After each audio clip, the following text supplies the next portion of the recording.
It's time for us to seriously think about independence and self-reliance. A nation that cannot feed itself is not a nation and is ready to be captured and kidnapped. Don't think that the president going to Puerto Rico is an act unto itself of mercy. It's not. It's a business deal. This is a land grab.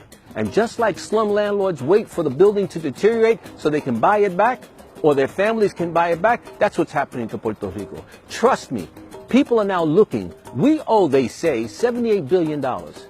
What they're looking to do is say, forget the $78 billion. You still got to pay it, but we'll let you slide on that. We'll give you the Jones Act. We'll revoke the Jones Act for a while. Trust me, they're looking to take the land. And when they come, after this is over, and offer los jibaritos, mira, te vamos a dar 200,000 pesos. They'll give you 200,000 for 100 acres of land. They'll take it and they'll turn it into condominiums. They'll turn it into spas and resorts. We will not have our island. Look at what happened to Hawaii. They promised it statehood. They said, we'll give you a state. You can have as many representatives in Congress as you want. Tell me how many pure Hawaiians you see in Hawaii when you go there. It's totally people from all over Asia. It's not Hawaii. Y eso me da pena. We cannot lose Puerto Rico. Let's take our island back. Let's buy it if we have to. If 1,000 Puerto Ricans pay $1,000, that's $1 million. We can buy paradores, we can buy hotels, we can set up our own businesses. Let's start thinking macroeconomics, not microeconomics. This is our island. We got to free the land.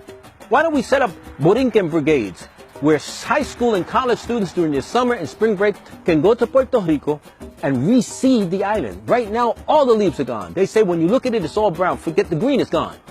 We can do this if we want to. If we put our minds to it, we can do that. We can get 1,000 families to pay $1,000. We have $1 million, and we start with that.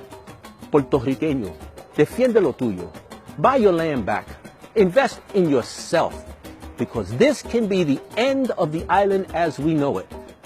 It breaks my heart. You don't know how many calls I've gotten from people crying, stressed out. They can't find their brothers. They can't find their abuelitas. They can't find their aunts. But people on rooftops waiting for the Navy to come, waiting for them to airdrop the supplies. We can send Black Hawk helicopters to kill. We can send airplanes to destroy land, but we can't airdrop water to our own people in these little towns. This is the most racist, this is the most dastardly thing I've ever seen. Again, this is not about just a natural crisis. This is a human crisis, and this is what knocks me out. That we don't understand that this is being done purposely. Do you think Trump cares about you? He already hates Mexicans. You think he cares about Puerto Ricans? I don't think he even knows we're American citizens. Here's the deal. You have to make a decision to help yourself. Keep on trying to communicate with your people. They should have given satellite radios, 10 of them to each town, and could have gotten in contact with people. The lack of communication is causing so much stress in New York, it breaks my heart. I'm getting calls every day. I don't sleep. Esto me da pena. You know how much I love Rincon. You know how much I love Aguadilla. You know how much I love Cabo Rojo. You know how much I love Combate. You know how much I love Bulle. All of these places I love, Guayanilla, Guanica. These are places that need help right now, and they're not getting it. And don't think that just because the Army's there, it's going to happen overnight. I don't know how many people we've lost already. They say the number has reached 20. I hope we don't end up losing more people. Puerto Riqueño, remember this. Now is the time to start thinking of independence, start thinking of self-reliance, and how we can buy our island back or take it back. No more dependence on the United States. I'm not saying you have to be an enemy, but at this point, the Estadistas and the Independentistas have to get together. Forget about our differences. This is our island. Let's fight for it together. Love it. Don't leave it. It's our place.